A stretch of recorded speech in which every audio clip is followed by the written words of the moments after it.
जाता ढोढ़ी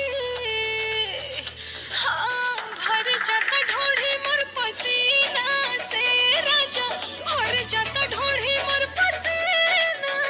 से अबे